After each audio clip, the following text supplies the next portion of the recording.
দ্রুত ঘুম থেকে ওঠার জন্য এই আমলগুলো আপনি করতে পারেন ইনশাআল্লাহ, বা এই কাজগুলো করতে পারেন। আমি মোটামুটি ৪টা আমল বা ৪টা কাজের কথা একটু শেয়ার করতে চাই। সংক্ষেপেই শেয়ার করব।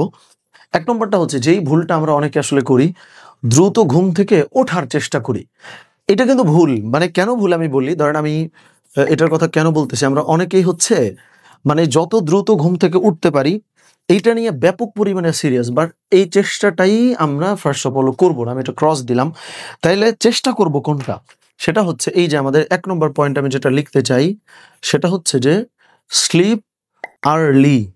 মানে দ্রুত ঘুম থেকে ওঠার চেষ্টা না করে দ্রুত ঘুমানোর চেষ্টা করা উচিত। কারণ দ্রুত ঘুমানোর বাই প্রোডাক্টই হচ্ছে দ্রুত ঘুম থেকে উঠে যাওয়া। যেমন অনেক সময় উদাহরণটা আমি বলি যে ধরা যাক কাউকে আপনি প্রহার করছেন বা একটা চট থাপ্পড় কিছু একটা দিছেন। তো এটা দেওয়ার পরে তারা কিন্তু ফোন দিতে হয় না বা মেসেজ করতে হয় না যে তোমারে মারছি, তুমি একটু ব্যথা পাও। সো কিল ঘুষির বাই প্রোডাক্ট হলো ব্যথা পাওয়া। সো দ্রুত যে আমরা ঘুমাবো, এই দ্রুত ঘুমানোর বাই প্রোডাক্টই হচ্ছে দ্রুত ঘুম থেকে উঠে যাওয়া। সো ফার্স্ট অফ অল আমার মনে হয় যে এই আমলটা আমাদের রপ্তে নিয়ে আসা উচিত বা এই আমলটা আমাদের করা উচিত। ২ নম্বরটা হচ্ছে আমরা যেটা করতে পারি, যখনই আমি ঘুম থেকে উঠলাম, সো আমরা কিন্তু এই কথাটা ভুল বলি যে ভাই আমি দ্রুত ঘুম থেকে উঠতে পারি না। আমরা অনেকে দ্রুত ঘুম থেকে উঠতে পারতেছি বটে, ওঠার পরে যা করার দরকার ওই এক্সাক্ট কাজটা আমরা করলাম না।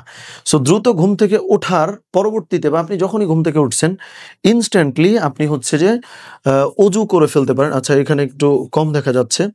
আপনি উদু করে ফেলতে পারেন। আপনি যখনই দ্রুত ঘুম থেকে উঠলেন, ওঠার সাথে সাথে, আমি কিন্তু চোখে পানি দেওয়া বা মুখ দেওয়া এগুলো মিন করতেছি না। যখনই আপনি উঠছেন, আপনি দরকার উজু করে আবার ঘুমান। মানে আপনি নিজেরা এইটা কমিট করবেন যে আমি দ্রুত ঘুম থেকে উঠতে পারি অথবা না পারি, যখনই উঠবো আমি তখন অজু করে ফেলবো। That's it. মানে আমি কিন্তু অনেক জটিল কোনো কাজ বলতে চাইতেছি না। যেমন আমি প্রথমে যেটা বললাম, দ্রুত ঘুম থেকে ওঠার দরকার নাই, আপনি দ্রুত ঘুমাবেন। দ্রুত ঘুমানোর পরে অটোমেটিক্যালি যখন আপনি উঠতেছেন, ওঠার সাথে সাথে অজু করে ফেলবেন, যেটা ২ নম্বরে ছিল। ৩ নম্বরটা হলো, এইটা যারা মাইন্ড ট্রেনিং নিয়ে কাজ করেন ওনারা প্রচুর বলেন, আমি ওই জায়গা থেকে ইন্সপায়ার্ড হয়েই এটা আসলে বলতে চাই।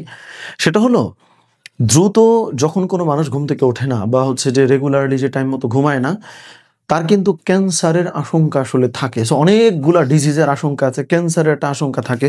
ফলে আপনি যেটা করবেন সেটা হচ্ছে, এটাকে বলে পিকচার। মানে ধরেন আপনি হলো, বোঝা যাচ্ছে কিনা আসলে লেখাটা, যে ধরেন আপনি দ্রুত ঘুম থেকে উঠতেছেন না, ঠিক আছে? দ্রুত আপনি ঘুম থেকে উঠতেছেন না। সো এই যে উঠলেন না, না ওঠার ফলে আপনি একবার একটু ছবিটা কল্পনা করবেন যে আমি টানা ৬ মাস, ১ বছর বা হচ্ছে ২-৩ বছর বা ধরা যায় বহুদিন ধরে জীবনে সফল হওয়ার আগ পর্যন্ত যেই ব্যাড হ্যাবিট আসলে আমার মধ্যে অনেক সময় চলে আসে যে আমি দ্রুত ঘুমাবো না। সো এইটা না করে আমি প্রচুর টাকা পয়সা কামাই ফেলছি। কামানোর পরে হঠাৎ আল্লাহ না করেন, আল্লাহ আপনাকে ক্যান্সারের রোগটা দিয়ে দিল, যেহেতু দ্রুত ঘুমান নাই, তাহলে এত টাকা কামাই আপনি ভোগ করতে পারবেন না। সো এইটারে একটু ভিজুয়ালাইজ করা, মানে নিজের ভিতরে চোখটা বন্ধ করে কল্পনা করা যে ক্যান্সারে আক্রান্ত হয়ে আপনি শুয়ে আছেন বা আমরা শুয়ে আছি, টাকা পয়সা সব আছে, ভোগ করতে পারছি না। এই পিকচারটা মাঝে মধ্যেই চিন্তা করবেন। এইটা একটা গুরুত্বপূর্ণ প্র্যাকটিস। মানে দেখেন, প্রত্যেকটা প্র্যাকটিস আপনি একই দিনে করে ফেলবেন তা না, আস্তে আস্তে মানে স্টেপ বাই স্টেপ এই জিনিসগুলো করলেই হবে।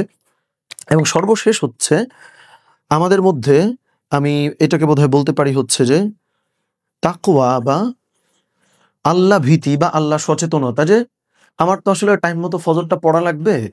সো এইটার তো কোনো মানে এক্সকিউজ আল্লাহ সুবহানাহু ওয়া তাআলার কাছে আসলেই দেওয়ার কোনো সুযোগ নাই। মানে আসলে কিন্তু দেওয়ার সুযোগ নাই। ফলে আমি রাত জাগি বা না করি, আমার যেহেতু আল্লাহকে কমিট করা যে আমি ওই টাইমে ফজর আমাকে আসলে পড়াই লাগবে। সো ওই দায়িত্বটার ব্যাপারে আরেকটু সচেতন হওয়া, আরেকটু সজাগ হওয়া।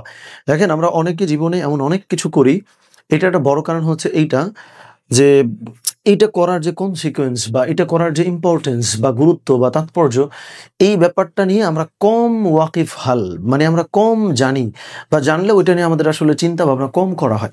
সো এই ব্যাপারটা নিয়ে আমরা একটু চিন্তা করতে পারি। তো দেখেন, খুব আমরা যদি একটু মানে সাম আপ করি, প্রথমত দ্রুত ঘুম থেকে ওঠার চেষ্টা ভাই আপনার দরকার নাই। আপনি দ্রুত ঘুমানোর চেষ্টা করেন।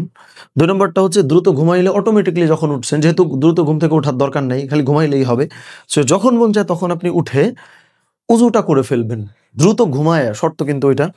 ৩ নম্বরে ওই না ঘুমানোর যেই ক্ষতিটা, ওইটা একটু ভিজুয়ালাইজ করা বা একটু চিন্তা ভাবনা করা। মনে হতে পারে যে ভাই এই ব্যাপারগুলো তো যথেষ্ট অদ্ভুত। কিন্তু আপনি একটু কাজটা করে দেখেন। আমি মোটামুটি চ্যালেঞ্জ করতে পারি বা গ্যারান্টি দেই, আসলে কিন্তু কাজ হয় যে ১ সপ্তাহ ১০ দিন আপনি একটু ভিজুয়ালাইজ করবেন, পিকচারাইজ করবেন জিনিসটা। এবং সর্বশেষ যেটা আমরা বললাম তাকওয়া বা আল্লাহ সচেতনতা বা আল্লাহ ভীতি, যে আমি এইভাবে জেগে থাকা বা ফজরটা আমার পড়া উচিত। এই প্র্যাকটিসগুলো আমার ধারণা রেগুলারলি যদি আমরা করতে পারি, ইনশাআল্লাহ আমরা চেঞ্জ দেখব। আল্লাহ সুবহানাহু ওয়া তাআলা আমাদের সকলকে তৌফিক দান করেন। আমিন। আসসালামু আলাইকুম ওয়া রাহমাতুল্লাহ।